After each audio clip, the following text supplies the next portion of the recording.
ئەرمینیا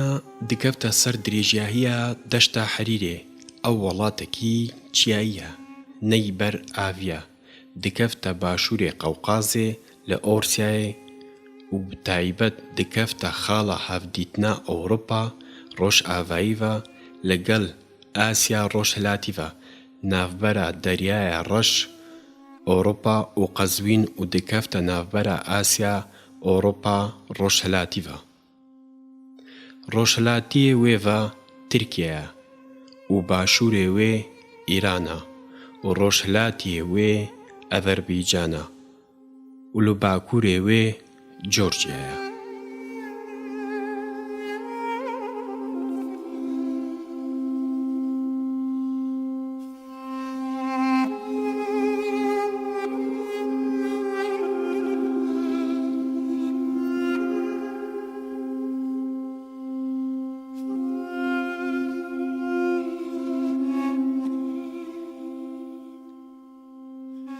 هەرۆسا چاندن و شێوەیەکی ئاسایی و لە کۆری سەر ژمێریایی لە ساڵا 2011 سەرجەم ئاکنجێت ئێزدی لە ئەرمینیا دگەهتە 3500 کەس هەرۆسا حکومەتە ئەرمینی ئێکۆتە دایە ئێزدیە لە پەرلەمانێ ئەرمینیا ئەو کەسە ئەف پۆستە وەرگرتی ڕۆستەم هەمویان لە گوندێ شامیران دژیت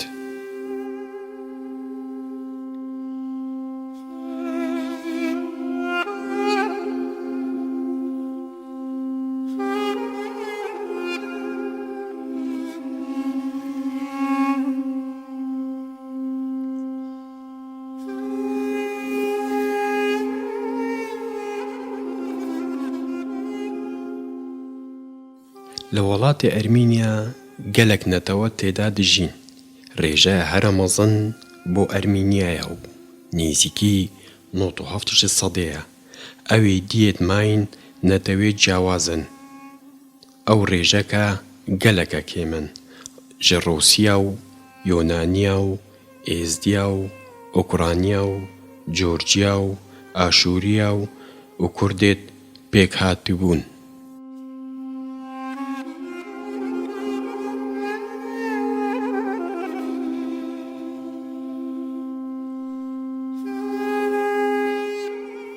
بەیکەرێکی هەری مەزن ئێدایکێکە ئەرمینی و ڕامانە کۆمەڕە ئەرمینی کو دکەفتە ناڤەڕاستە باخچێ سەرکەفتی لە پایتەختێ ئەرمینیا لە ئێریڤانێ و دکەفتە بلنداییەکە باژێرێ ئێریڤانێ ئەوژی دگوتنێ بەیکەرێ دایک کو ئەو دایکە هاریکاریە زەڵامێت ئەرمینی کرد دشەڕیدا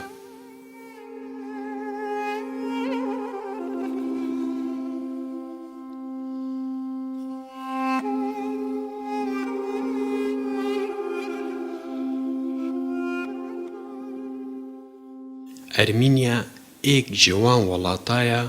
ئەوێن پاڵپشتێکە گشتی و گوزاری یا مەزن هەیە و هەر هۆسا کێمبوونا مەسرەفێ و بەهای ئەرزان ئەڤە ئەگەرەکە خەلکێک هاندەت و سەفەرێ بکات بۆ وڵاتێ ئەرمینیا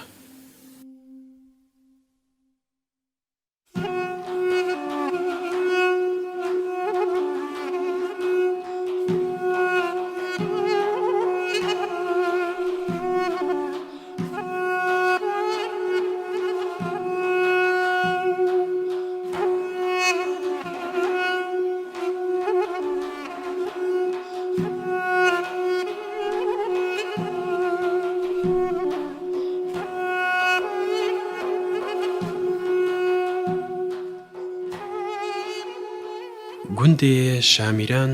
گوندێکی ئێزدیە لە چیایە ئەلگیز کو 11 گوندێت ئێزدیا لەوێ دەڤەرێ حەینە و 11 گوند ژە ڕۆژ ئاڤاییڤەنە و هەر هۆسا زێدەباری گوندێ شامیران کو گوندێت ماین لە ئەرمینیا نۆکە 23 گوندن ژە سەرجەمێ 51 گوندێت بەرێ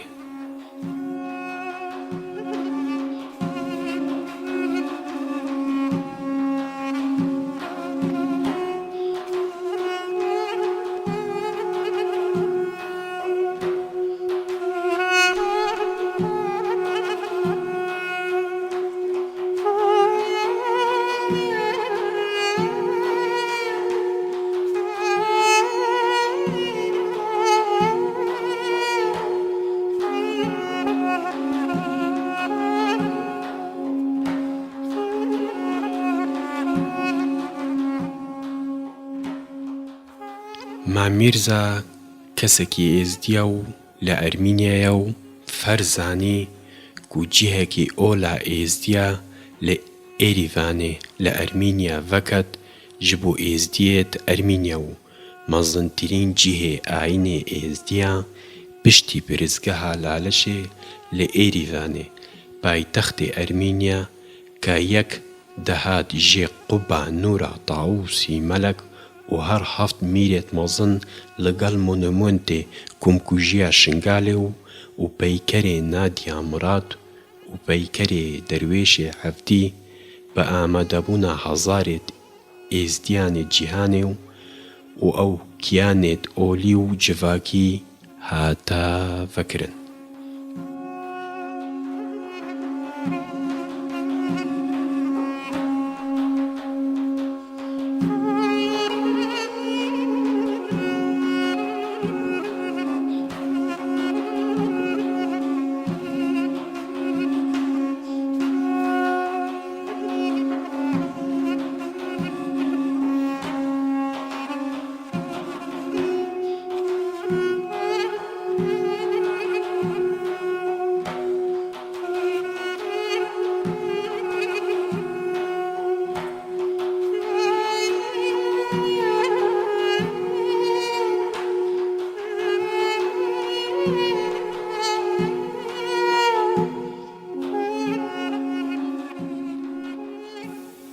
Ev cîha bi çendîn rêwrisma hate vekirin wek dev û şivab û bi amadebûna wekîlê mîrê êzdiyan hate vekirin û her hosa piştî rêwrismê olî wek keyf û xweşiyek bo vekirina vî cihê ayînê êzdiya û bi amadebûna kiyanê perlemanî û ولایەنێ حکوومێت ئەرمینی bi çendîn aheng hate gêran.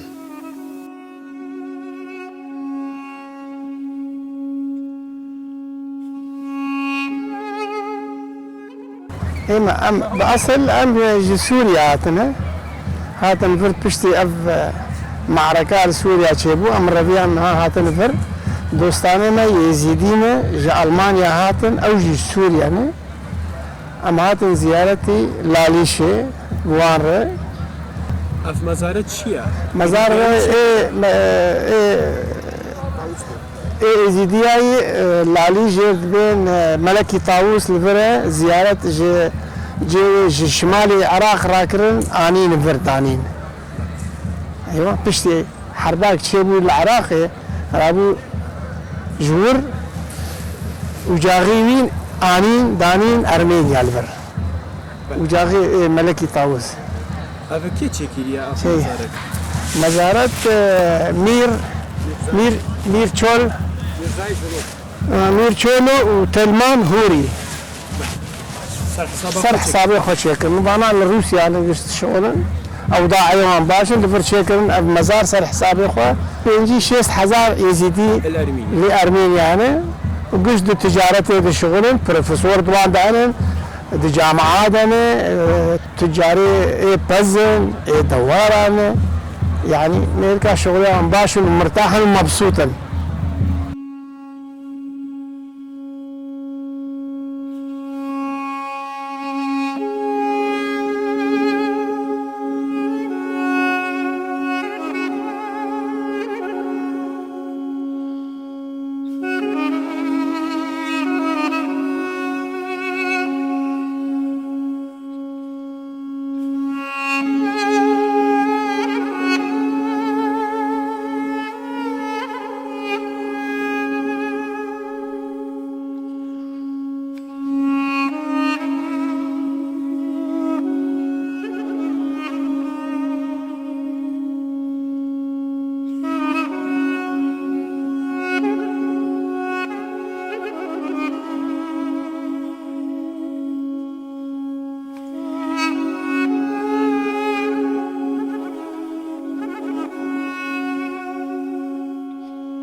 ببشداربوونا هەزاران ئێزدیان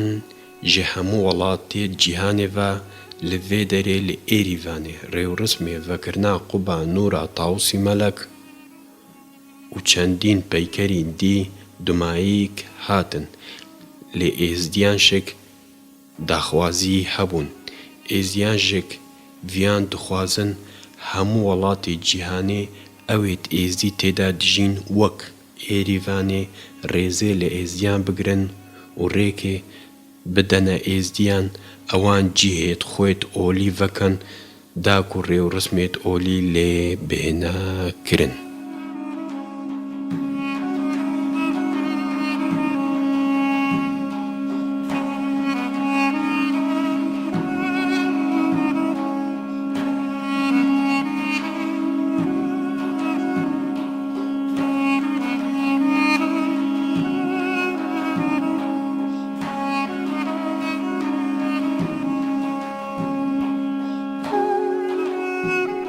دستور خود و تاوسی ملک از خدمتکار فاخرم و چای شنگالیج عراقی ماتنا رو ارمنیا نوزدی ارمنیا انگلا گلا ممنون حکومت ارمنیا و آن کسیت ازدی جوامیر و مزای رابین افخیر و خدمت کرین تشتی گلگی گرین بو گلگی پیروز بو گلگی مزین بو تاریخ ازدیادا الدولت الخارج عراقی الخارج شنگال خارج شیخان حکا مزای ازدیا بن چکن و ازدی امی مزای بگنی بودو ازدی بود بیت الناس بکنو بیت اتفاق ازداد شده او مزار گلگی مهمه او مزار تا چکرین این اشباع جوامع خدا خیره خود خیره وان قبول بکا حاضر بونا مسئول روحانی و قول بوجا و رجال دین و دف شباب مزار تا فکرین و رسم دینی و آینی نفل ارمینیا باقوبا نورا تاوسی ملک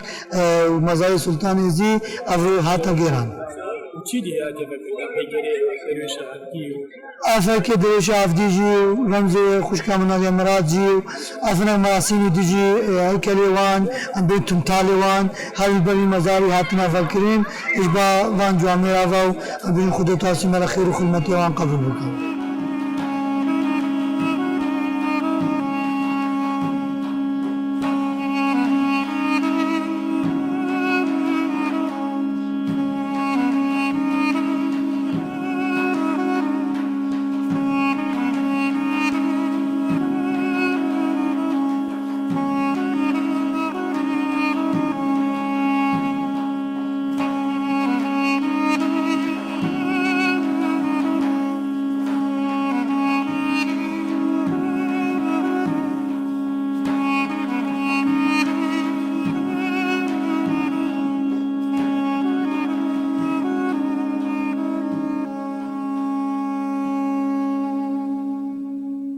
بله از وک لونر ازدیا سجی وک جیگره سرک اتفاق ازدیا ملتی معقول عزیز عمر ازیرو گله کیف خوشم کوی رو لور حاضر مش برکل تمایا دنیا ملت ازدی رو لور برف بویه کو پیروز بکه روزا وکرنا قبا هفت مره دیوانه و یا طاووسی ملتی نه نافشیرین البته گله کیف خوشیه نوا ازدی خانه هلبت گرک بیشتر کن تمامیا لنوا ارمنستان ادا وکا نزدیکیا 40,000 ازدی جیانا خدر باز دکن ملت ازدی لور گلگی آزاد صرف نیاز قرار خواهی دکه البته بصدریات فاق ازیا ملتی ورا گلک کارو خبات کرده تایباتی گرک بی گوتله که زیارت اف تومریا هیکلا و بیرانینا هیکلا هاتیا وکرنه اولی سال 2012 دا قبا ایزی هاتیا چه کرنه قبا ایزید البته پشتی ورا هاتن تومریا هیکل بیرانینا هاتن وکرن و نها همو مزنده به عرض مزنده به و نها هاتیا بلند کرن قبا هفت مره دیوانه و طاووسی ملکه ناشرین بسیا جمعه ازدی ج مسکوای معقول مرزا سلیان اف هموتش به دست وی و چند جامعه کو گل وی نه هاتنا وکرنه و گل کی تشتکی پیروزه در نام تاریخ ازدی دا ملت ازدی لجی و واد قرار خو تایبتی دین خو شرف دین قبول بکه خو بکه یعنی اما ریکه کو دبا هاری کاری کو ملت ازدی اون دانه به و ملت ماهیش بزانه بن کو هی ملت کی کارنترین ازدی کو دجیان خدا هر وقت کار نشان بکه کو سر بلنده و کی ازدیه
براستی ایرو از جوالات سوید هاتما بجداریه و مراسمی بکم او جیوه کرنا قبا تاوسی ملک الولات ارمنستانی و اسوپاسیا پارلمان ارمنستان کم جنوسایتا ازیا قبول کر و الفدر پی تاگر درویش عفدی دانینا و هر وسیا جنوسایتا ازیا برازیل تشکی مزن از ازیا رشبول في ولات غربته هي في دار من القل ولات دن ازديفان تشتي وصافكن وتشكي جوان بوام ايروب جحمير رخيل احمي عدي ازدي لي عمل هابود الفدري كومبونا وبتشكي خوش ما بفر درباس كرو وقال ممنوني وماشي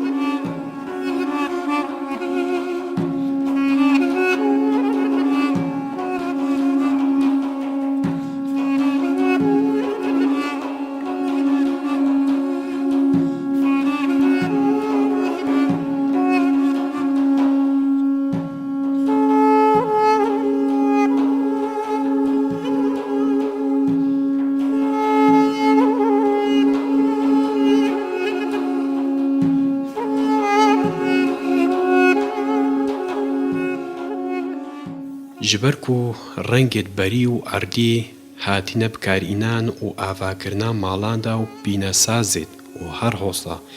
گشت ناوراست پایتخت ایریوان دا اف باجیرا بترجی همو باجیرا خلق لیکون بیت و هر حوصا گشتیاری هانوچونه دکن و بازار شک ناوراستی باجاری دا دگل هبونا گلک خوارنگه و قهوخانه و جهت خوشیت تر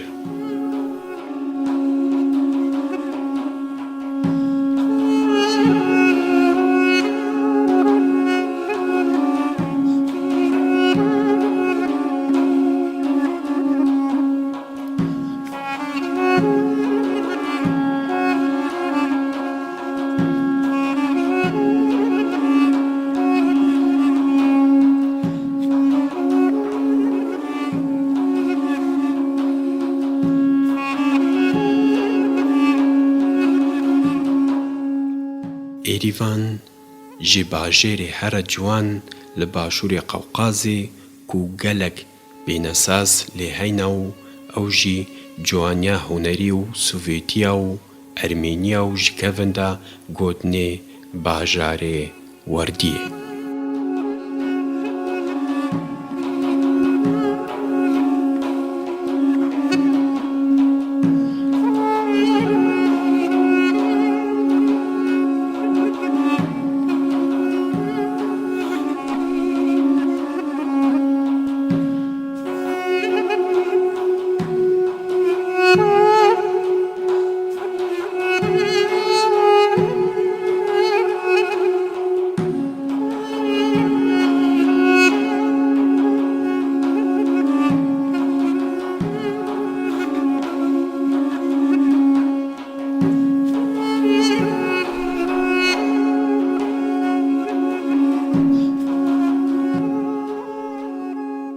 هەبوونا بەرچاو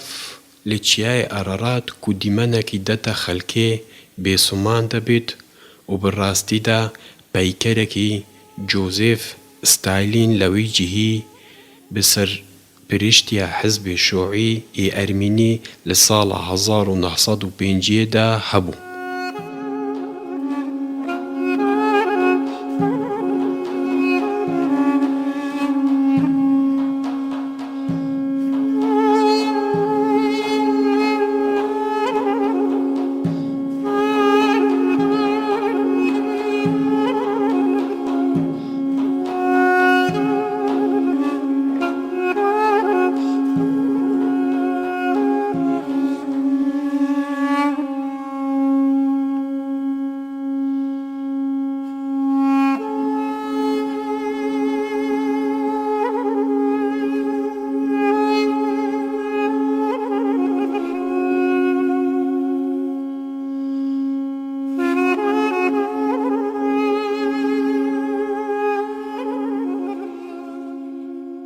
ئێریڤان پایتەختێکی ئەرمینیە و کومەڵزنترین باژێر